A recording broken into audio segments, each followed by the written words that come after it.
So the introduction to my these two topics is that deadlock हमारा एक ऐसा process है जिसमें हम हमारे जो प्रोसेसेस होते हैं उसमें ऑलरेडी एलोकेटेड सोर्सेज होती हैं उनको कंप्लीट करने के लिए, लेकिन डेडलॉक तब अकर होता है जब हमारे एलोकेटेड सोर्सेज जो अपने प्रोसेसेस में बैठी हैं वो अपने नीड रिसोर्सेज का वेट करते करते एक ऐसी इन्फिनाइट कंडीशन में चले जाएं जहाँ उनका अकरेंस कभी पॉसिबल ही ना हो, तो वो डेडलॉक कंडीशन अकर कर लेती हैं। इस बीच जब वो एक नई नीड सोर्स को चाह रही होती है कि वो उसे नीड लोकेटेड रिसोर्सेज मिलें, उस दौरान वो जो स्टेज उसकी कहलाती है जब उसे किसी और रिसोर्सेज की नीड होती है, फ्री रिसोर्सेज की, तो वो स्टेज हमारी स्टारवेशन कहलाती है।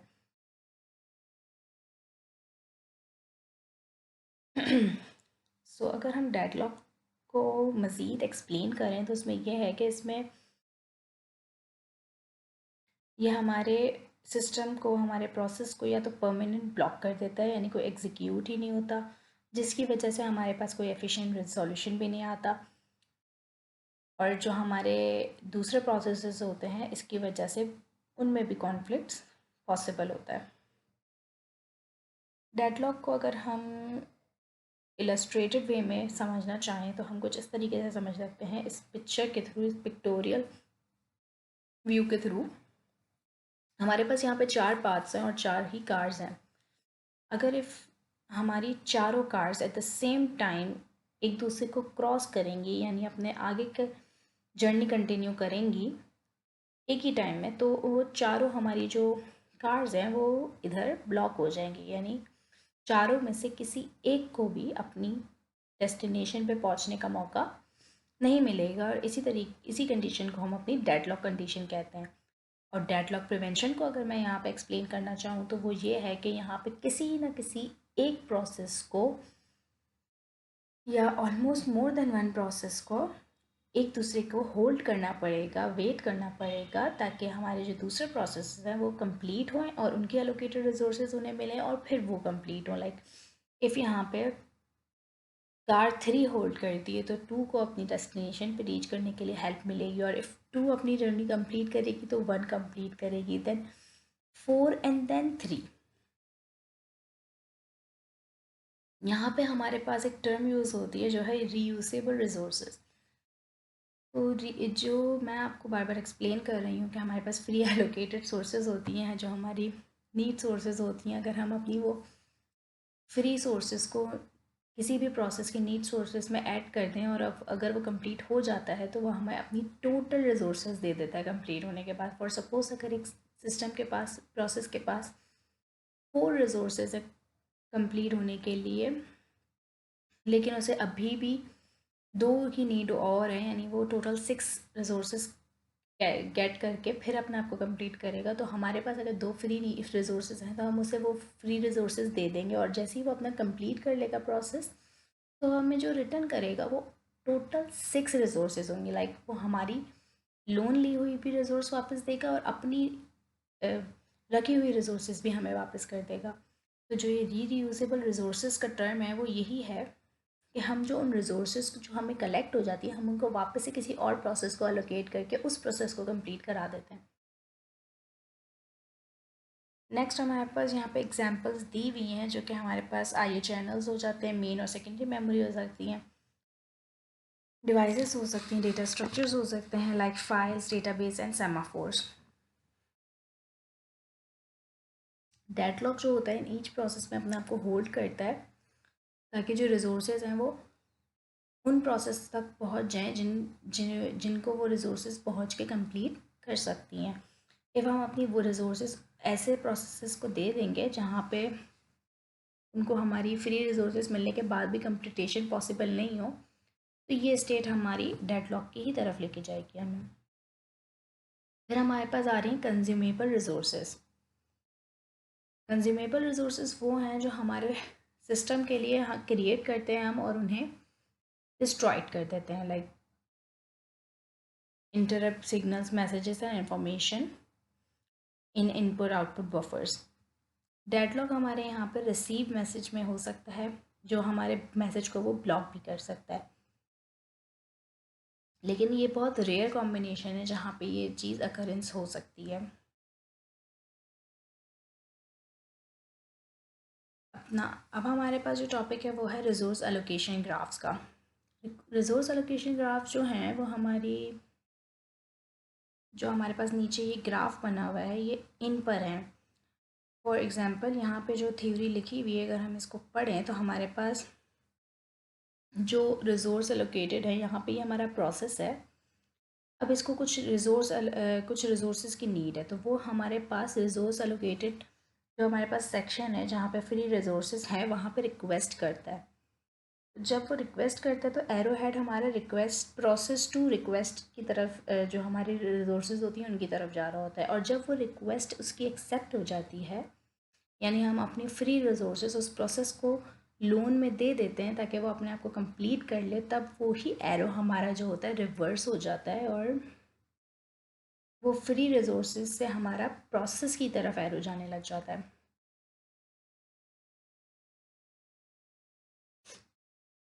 हमारे रिसोर्स एलोकेशन ग्राफ्स में दो तरीके के एजेस हैं, एक है रिक्वेस्ट एज और एक है असाइनमेंट एज। रिक्वेस्ट एज हमारी वो रिक्वेस्टेड एज ही है जो प्रोसेस टू रिसोर्स एलोकेशन पे जा रही थी, और असाइनमेंट एज हमारी रिसोर्स एलोकेशन टू प्रोसेस की तरफ है जहाँ हम अपनी फ्री रिसोर्सेज एलोकेटेड प्रोसेस को दे देते हैं। इवेंचुअली अगर हम देखें तो हमारी जो रिक्वेस्ट एज है उसी का रिवर्स हमारे पास असाइनमेंट एज होती है हमारी।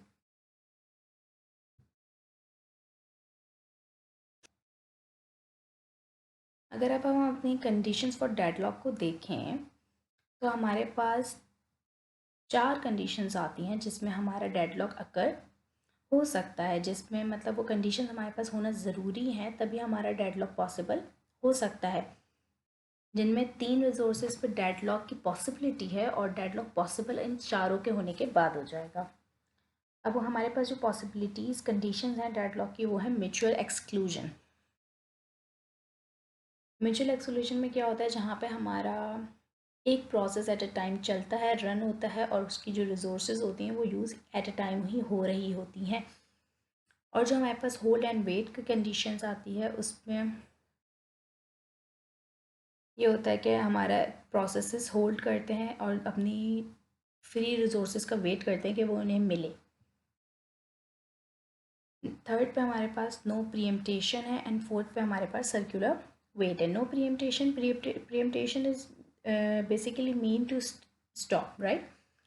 तो हमारे पास टू स्टॉप एंड पॉज, तो नो स्टॉप और नो पॉज मतलब हमारे पास हम फोर्सबली किसी भी प्रोसेस की जो एलोकेटेड रिसोर्सेज हैं वो ले नहीं सकते अनलेस वो अपने आप को कंप्लीट ना कर लें। फॉर एग्जांपल अगर हमारे पास कोई प्रोसेस है जिसके पास 2 रिसोर्सेज पड़ी हुई हैं और हमारे पास एक और प्रोसेस है जिसके पास 4 रिसोर्सेज पड़ी हैं और हमारे पास फ्री रिसोर्सेज नहीं है, तो हम उस 2 रिसोर्सेज वाले प्रोसेस से रिसोर्सेज निकाल के 4 वाले को दे के उसकी 6 करके उसे कंप्लीट नहीं कर सकते, बिकॉज हम फोर्सफुली किसी से भी उनके एलोकेटेड रिसोर्सेज नहीं ले सकते। फोर्थ कंडीशन हमारे पास सर्कुलर वेट की है जिसमें एक चेन ऑफ प्रोसेस हमारा एग्जिस्ट करता है यहाँ पर, जिसमें एक प्रोसेस दूसरे प्रोसेस से का ही वेट कर रहा होता है कि वो ख़त्म हो तो अपनी रिसोर्सेज हमें दे, जबकि जो अगला प्रोसेस होता है वो उससे अगले प्रोसेस की वेट कर रहा होता है कि वो ख़त्म हो और वो हमें अपनी रिसोर्सेज दे ताकि हम कंप्लीट हों। तो ये एक पूरा सर्कुलर वेट का हमारे पास है जिसमें डेडलॉक तो 100% पॉसिबल है। अब यहाँ पे जो हमारे पास पॉसिबिलिटी ऑफ डेडलॉक आ रही हैं उनमें हमारे पास आ रहा है 3 कंडीशंस जिसमें है mutual exclusion, no preemption, hold and wait. But but हमारा डेडलॉक जो एग्जिस्ट करेगा वो हमारी चारों कंडीशंस ट्रू होने पे करेगा, जब हमारे पास म्यूचुअल एक्सक्लूजन भी हो, नो प्रीएम्पटेशन भी एग्जिस्ट करे, होल्ड एंड वेट भी एग्जिस्ट करे एंड सर्कुलर वेट भी एग्जिस्ट करे। अब डेडलॉक को हम प्रिवेंट करने के लिए म्यूचुअल एक्सक्लूजन को पे इन 3 चीज़ों का हम ध्यान रख सकते हैं कि हमारा जो म्यूचुअल एक्सक्लूजन में जो हमारा प्रोसेस चल रहा है वो ओएस उसको सपोर्ट कर रहा हो, उसकी जो रिसोर्सेज हों वो ओनली रीड ओनली बेसिस पे हों और डेडलॉक्स अकर ना हो उनमें। लेकिन हमारी कुछ रिसोर्सेज ऐसी हैं such as printers and tape drivers जो कि एक्सक्लूसिवली एक्सेस हो जाती हैं सिंगल प्रोसेस से। होल्ड एंड वेट में हमारे पास ये होता है कि हम अपने प्रोसेसेस को दूर करें ऐसी चीज़ों से जिसमें लाइक ऐसे प्रोसेसेस ऐसी रिसोर्सेज में हम उनमें ना लाएं कि उन्हें साइमल्टेनियसली वेटिंग करनी पड़े। नो प्रीएम्पटेशन में हमें ये ध्यान रखना पड़ेगा कि जब तक एक प्रोसेस अपनी पूरी रिसोर्सेज रिलीज़ ना कर दे फिर ही दूसरा प्रोसेस अपनी नीड रिसोर्सेज को पूरा करने के लिए दूसरी को रिक्वेस्ट करें। सर्कुलर वेट में ये हो सकता है कि हम अपने जो प्रोसेसेस हैं उनको एक लीनियर ऑर्डरिंग में करें, या तो डिक्रीजिंग या तो इंक्रीजिंग, जिसके ज़रिए हमारे जो प्रोसेस है वो सर्कुलर वेट में जाने से रुक जाए। डेडलॉक अवॉइडेंस में हमारे पास दो बातें आती हैं कि या तो हम अपने डिसीजन ऐसे मेक करें कि हम अपने डिसीजन को ऐसे लें कि हमारा जो प्रोसेस है वो डेडलॉक को अकर ना ही करे।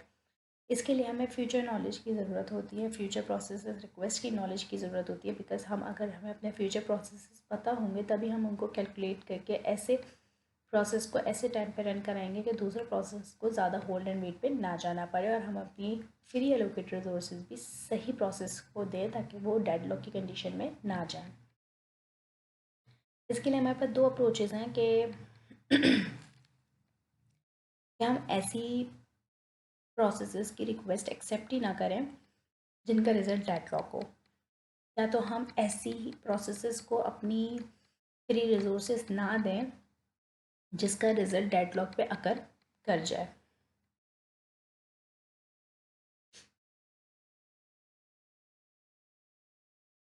इसके बाद हमारे पास सेफ़ एंड अनसेफ स्टेट आती है। इसमें जो मैं पिछली अपने पूरे वीडियो में बता चुकी हूँ बार बार कि अगर हमारे पास लाइक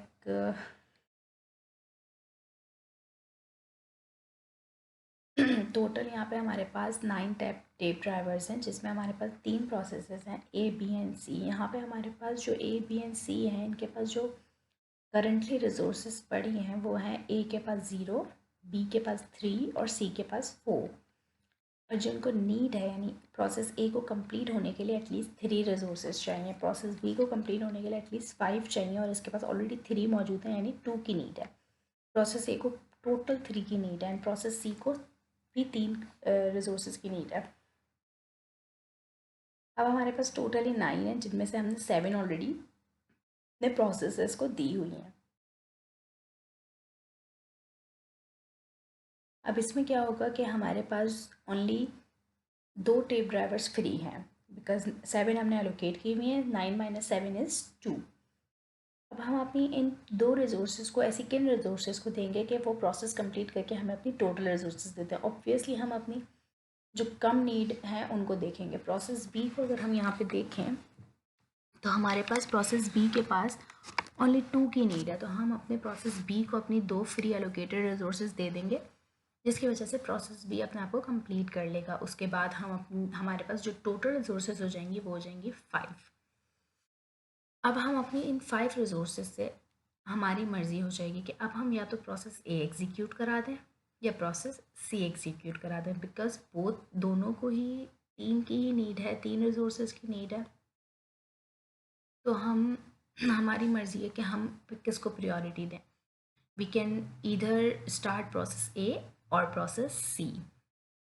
फॉर एग्जांपल नेक्स्ट हमारे पास जो है, अच्छा ऐसी स्टेट सेफ स्टेट होती है जिसमें डेडलॉक अकर नहीं होता। उसके बाद हमारे पास दूसरी स्टेट आ रही है जो है अनसेफ स्टेट। यहाँ पे हमारे पास ऑलरेडी जो अलोकेटेड रिसोर्सेज हैं वो 5 + 2 + 1 है। इफ़ हम ऐड कराएं तो हमारे पास 5, 6, 7, 8 रिसोर्सेज हैं और हमारे पास ओनली 1 रिसोर्स फ्री है। अगर हम यहाँ पे देखें 5 + 1 6 हो जाएंगी, 7 की नीड है, प्रोसेस ए कंप्लीट नहीं हो सकता, डेडलॉक की अकरेंस है। अगर हम प्रोसेस बी को देखें तो यहाँ पे 2 + 1 3 करेंगे, जबकि मैक्सिमम नीड हमारे पास जो है वो है 5, तो ये भी डेडलॉक अकर करेगा। उसके बाद अगर हम देखें प्रोसेस सी, अगर हम इसमें 1 + 1 करें तो ये हो जाएगा 2, जबकि इसको मैक्सिमम नीड है 3। तो इस तरीके से हमारे जो प्रोसेस हैं तीनों के तीनों तीनों के तीनों प्रोसेस हमारे जो हैं वो हमारे डेडलॉक अकरेंस में जा रहे हैं। दैट्स वाई हमारी ये अनसेफ स्टेट होगी। नेक्स्ट हमारे पास हैं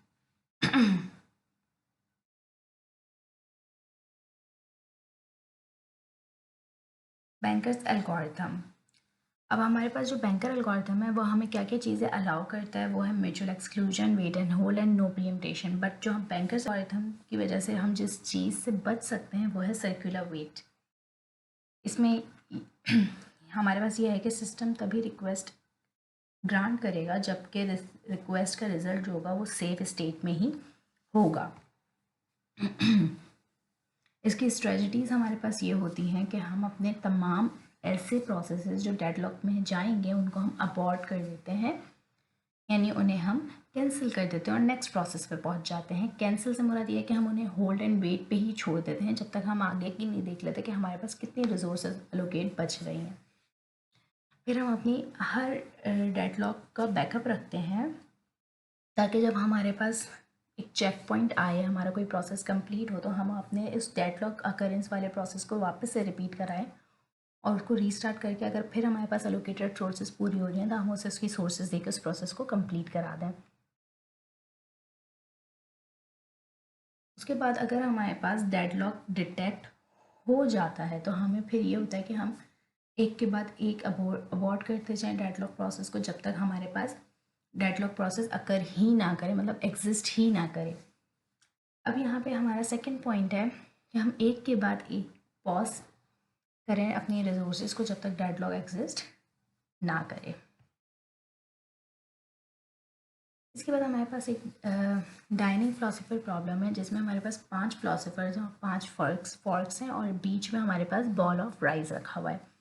अब यहाँ पे जो हमारी प्रॉब्लम है बेसिकली वो ये है कि 5 फिलोसफर्स जो हैं वो सर्कुलर डाइनिंग टेबल में बैठे हुए हैं और हर फिलोसफर जो है वो 1 फॉर्क से एट अ टाइम खाएगा। अब वो अपना नियरेस्ट फॉर्क उठाएगा, तो हमारी जो कंडीशन थी पहली वाली फिर सिंगल सेमाफोर से वो सर्कुलर वेट पे चली जाएगी। तो हम इसको जो सॉल्व करेंगे वो डबल सेमाफोर वेरिएबल से करेंगे, आई मीन 2 सेमाफोर वेरिएबल, जिसमें हम ओनली 4 फिलोसोफर को ही अलाउ करेंगे कि वो टेबल पे बैठें और खाएं। अब इसमें हमारे पास क्या होगा, जब 4 फिलोसोफर एट अ टाइम अपना लेफ्ट फॉर्क लेके खाएंगे तो एक फॉर्क तब भी फ्री होगा जो कि किसी न किसी एक फिलोसोफर के राइट हैंड पे आएगा। तो इससे हमारे पास ये चीज़ हो जाएगी कि जो भी फिलोसोफर अपना लेफ्ट फॉर्क रखेगा और राइट फॉर्क उठाएगा तो उसका लेफ्ट वाला फॉर्क फ्री हो जाएगा और वो किसी दूसरे फिलोसोफर का राइट फॉर्क होगा। तो इस तरीके से जो हमारी कंडीशन होगी वो ईजिली होल्ड एंड वेट के थ्रू सॉल्व हो जाएगी और कोई भी डेडलॉक अकर इसमें नहीं होगा।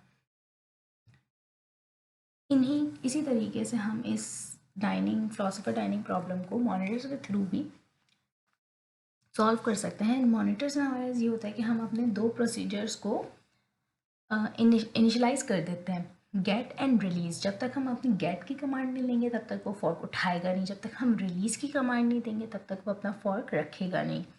इस तरीके से ये होगा कि हम अपने हिसाब से अपने काम करा सकते हैं अपने प्रोसेसेस से, कि फर्स्ट ये प्रोसेस हो जाए देन सेकंड ये हो जाए। इस तरीके से हमारा जो प्रोसेस होगा वो डेडलॉक फ्री होगा और हमारे सॉल्यूशन में कोई भी डेडलॉक नहीं होगा और हमारे तमाम प्रोसेस सेफ स्टेट में कंप्लीट हो जाएंगे।